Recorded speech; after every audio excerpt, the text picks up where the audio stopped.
This is SelfWork, and I'm Dr. Margaret Rutherford. At SelfWork, we'll discuss psychological and emotional issues common in today's world and what to do about them.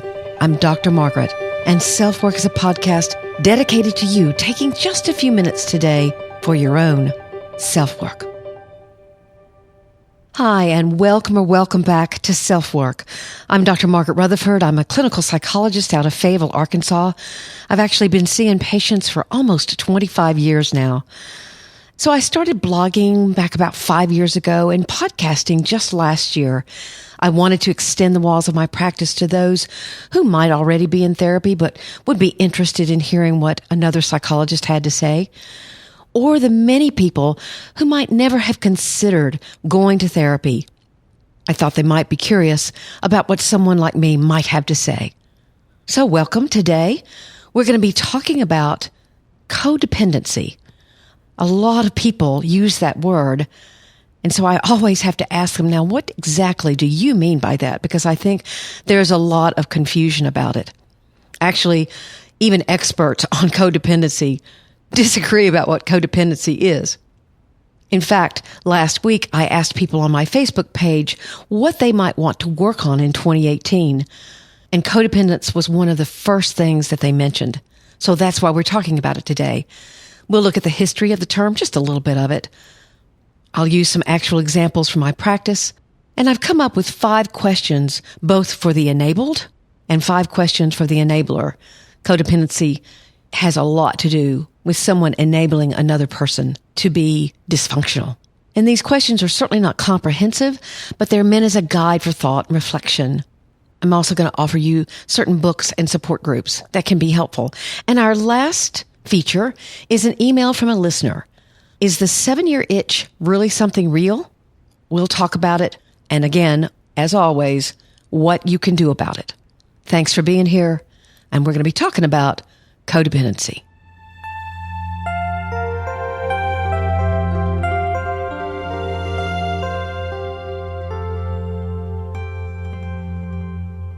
People describe themselves as codependent these days about as commonly as they ask for ketchup with their fries.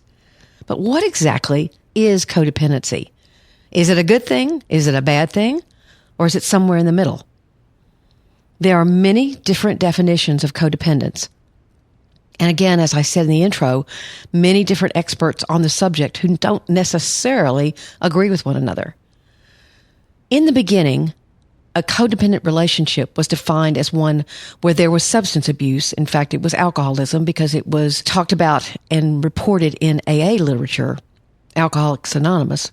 So there was substance abuse within the relationship, with the person who wasn't the user enabling the continuation of the abuse by hiding it, discounting it, explaining it away, not confronting it, or even denying the painful impact of the illness. Here's a classic and real example from my own practice. A woman's alcoholic husband would wake up in the middle of the night demanding more beer at about 2:00 a.m. What she would do would be drive to get the beer for him. Her reasoning? No one would get hurt if she drove. Now, that's understandable and even seemingly rational on her part.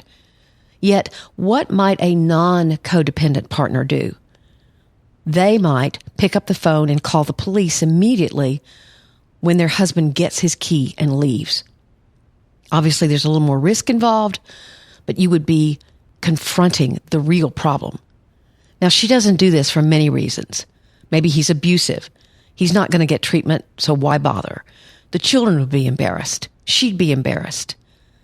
Her driving and, again, enabling avoids the conflict.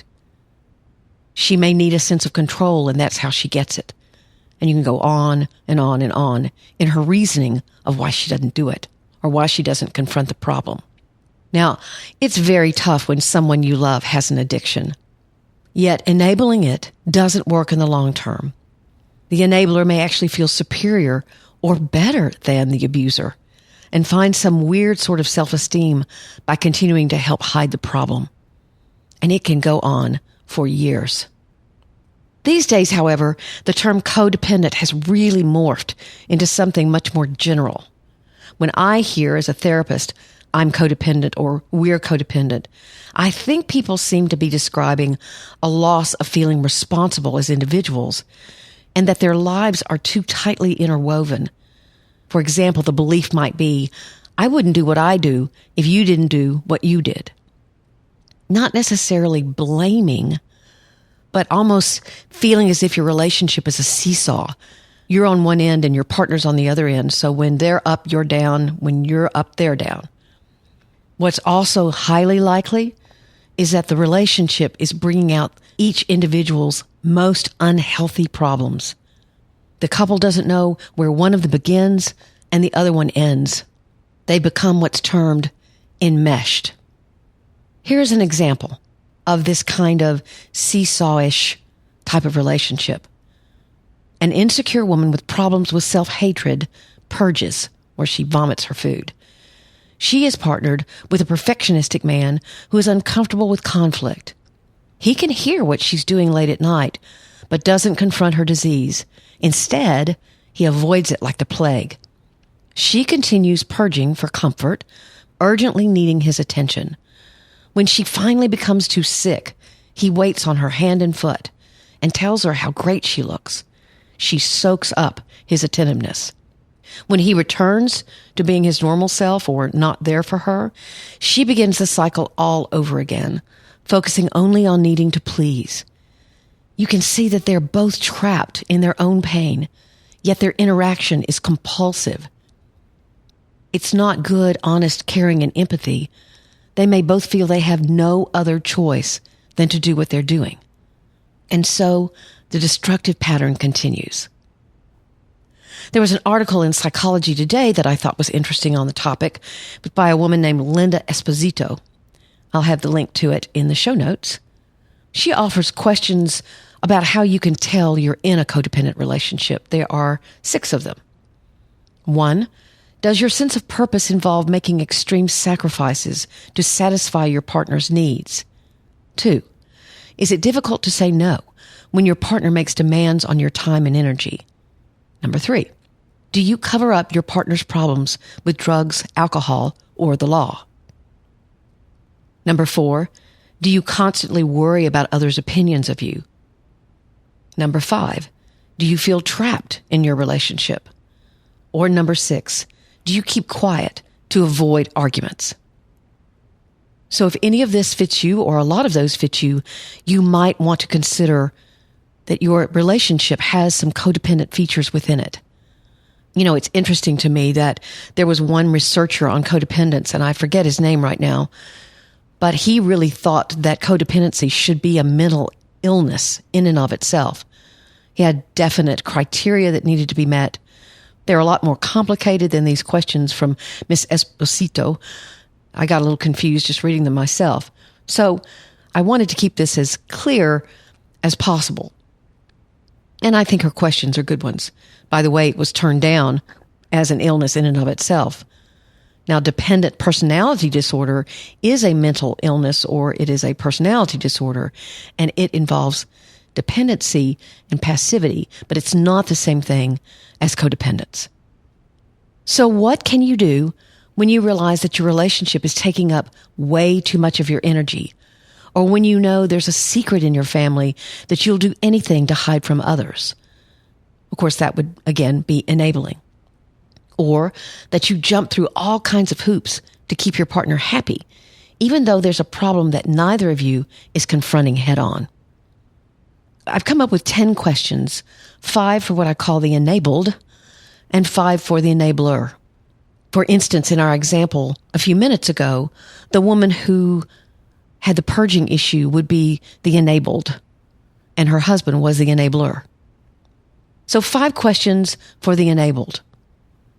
Are you personally confronting your problems, or do you blame others for them?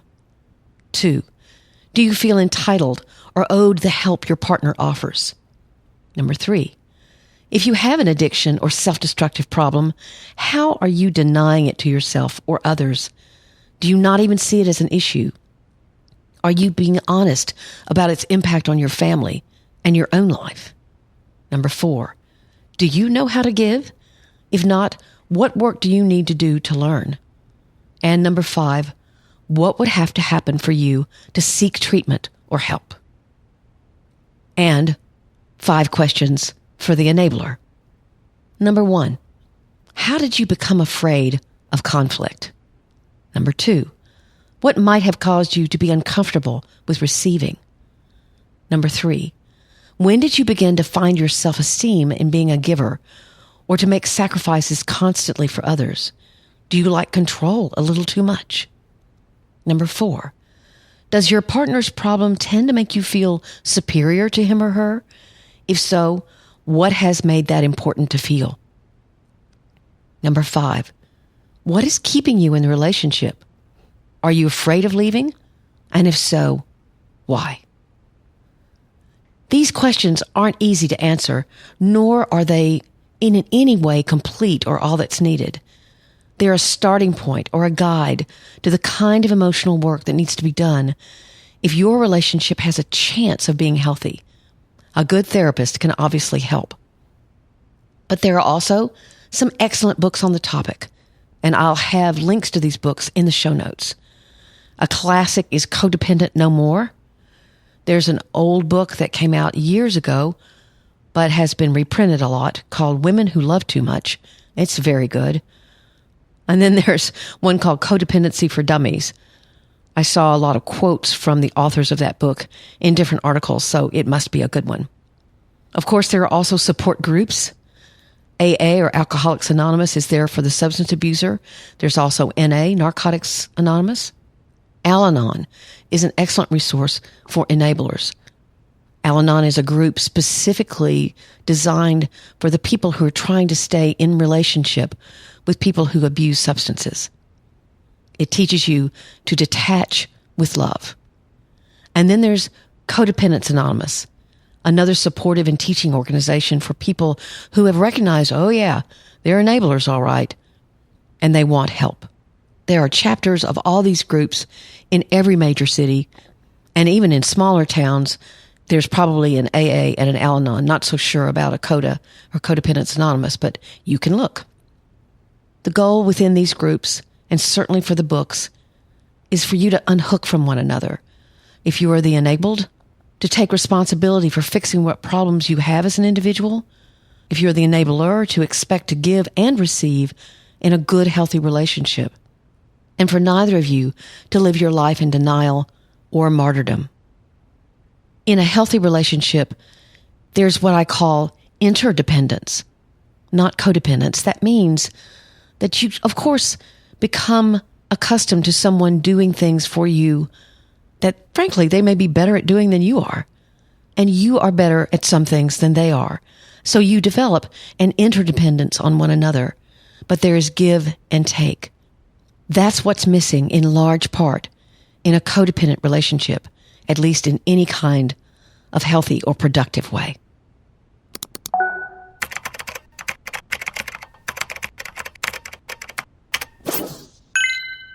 Our email from a listener today brings up the important point of, is the 7-year itch really viable? And what do you do when it raises its head? So he introduces himself and says, in the last couple of weeks, I've begun listening to your podcast.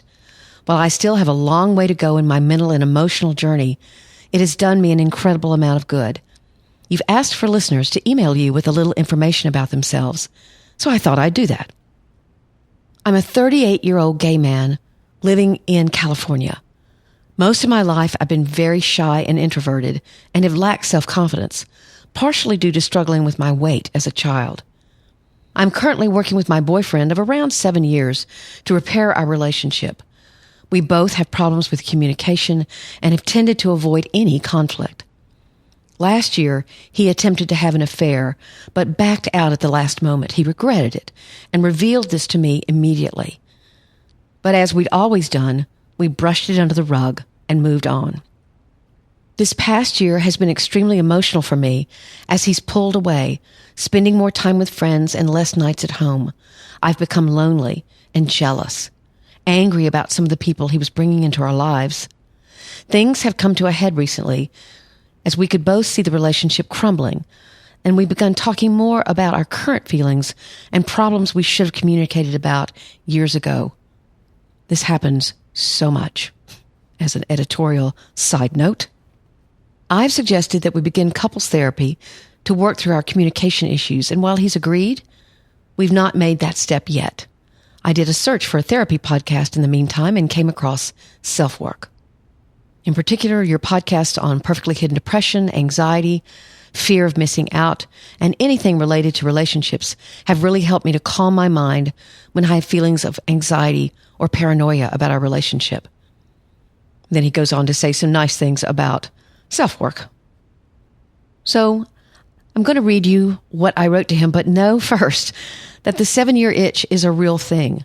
There seems to be a time around 6 to 8 years where you've tolerated what you've tolerated for a while.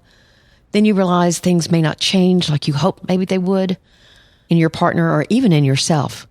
And I've seen it over and over. I don't think that's all that's going on in this relationship, but obviously their sweeping things under the rug is a huge problem. But I have seen that period of time cause some problems over and over. So I say, hello there. I so appreciate you reaching out. It certainly sounds as if you and your boyfriend are at a crossroads of some kind and are no longer avoiding that conflict, but working through your disappointments and anger. That very process can lead to an even greater sense of trust and intimacy if and when it's accomplished. I actually think it's a positive sign that he came to you and let you know what he had been tempted to do. I'm sure that was hard to hear, but it could have opened a conversation between the two of you. Those conversations are avoided by many, believe me, because they're difficult to have. So having the guidance of a good relationship therapist can be really helpful. And perhaps you can ask around about who others might recommend.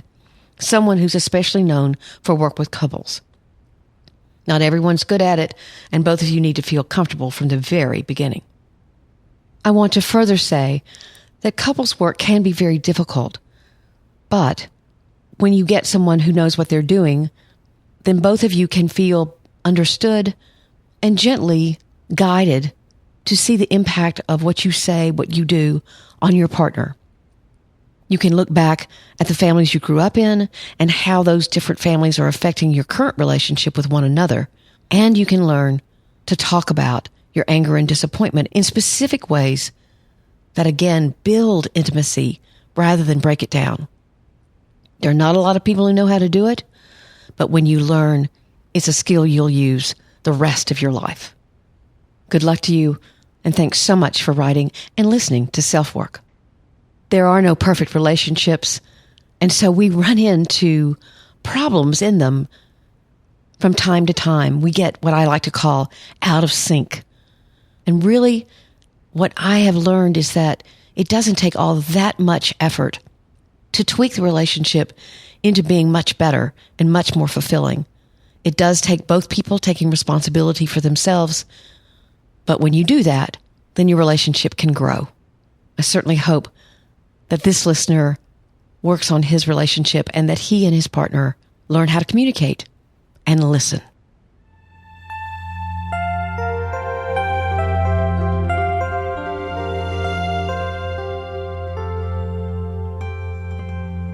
Thanks for listening today to SelfWork. This is the 58th podcast, which I still can't believe. So many of you are writing, and I love receiving your emails. They are confidential. My email is askdrmargaret@drmargaretrutherford.com. And my website is drmargaretrutherford.com. I've got my podcast there, but also blog posts that I write weekly. I've been doing it for 5 years, so there are hundreds of them. Not that you'd want to read them all, but perhaps the ones that are pertinent to you. And in fact, I just launched a new website. I'm very proud of how it looks and how it's very easy to maneuver. So you might head over to drmargaretrutherford.com and give it a look. If you want to subscribe there, you can, and you'll receive a weekly newsletter. That's it, I promise, which contains both my weekly blog post and my weekly podcast. Or you can subscribe wherever you listen. And of course, that is so wonderful when you do. When I see that number going up, I think, oh, wow, people are really wanting to hear this podcast next week. And that makes me feel great and very motivated. I also so appreciate it that there are 64 of you who have taken the couple of seconds it takes to leave me a rating, and there are 38 of you who have left me a review. I actually left one myself that I had copied and pasted from a listener who wanted me to do that. So please don't think I'm completely narcissistic when you see the ratings and reviews. But I would appreciate more of those, as that's the best way for SelfWork to reach more people. Unless, of course, you just let people know. That good old word of mouth. For those of you who have been really listening to the Perfectly Hidden Depression podcasts in specific, episode 60, which will be not the next one, but the next, will be on a specific treatment approach that I've devised for Perfectly Hidden Depression. So I hope that many of you will look forward to that as we continue to try to understand this syndrome of behaviors. I so appreciate you listening. I hope this was helpful to you. Take very good care. I'm Dr. Margaret, and you've been listening to SelfWork.